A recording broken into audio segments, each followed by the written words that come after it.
Kuda kwacho Tagwirei panguva inoonekwa aiwa achidhisha out motor vehicles, a move yakaika kundemone vanhu vakiona as a way yakuya panapa achita inonzi the Chivayo way.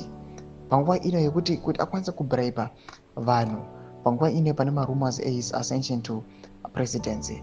Right now kuri kwakunzi adonata kana kuti adhisha out motor vehicles kune matop ZANU-PF elders.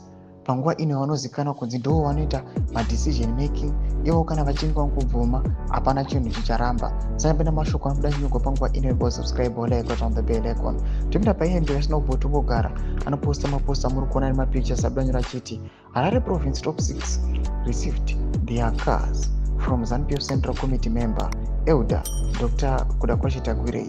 Tomorrow ZANU-PF Harare 6 DCC chairpersons and 6 DCC political commissar are set to receive their cars. ZANU-PF Harare province heads of departments will also receive cars.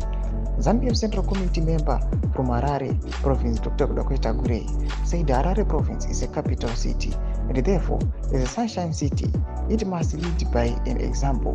This is all happening because of the visionary leadership of His Excellency President E.D. Mnangagwa.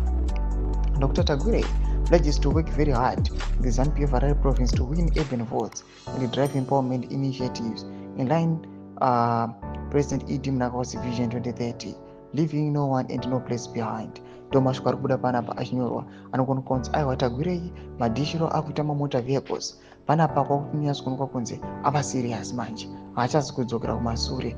Panoonekwa panguva inoi maybe as a way to bribe aiwa these ZANU-PF leaders pamwechete nemakomisa ari kuonekwa kunzi kurizirwa kwauri kuita motor vehicles it is just a way yekuti anyasiko vaisa mucomfort zone kuti even Tagwirei kana achinge azowana aiwa that post yaari kuungana for, we do not know and we are not so sure kuti ipost ipi, but people are suspecting kuti kupresidency ikoko vanomugamuchira ende vanomuona aiwa semunhu anenge achivachengetawo achicover up whatsoever zvanenge vachiita zvinenge zviri against the law ringava corruption. Pinda comment section medu dzavafunguro emuri kudi pamusoro pechitiko ichi.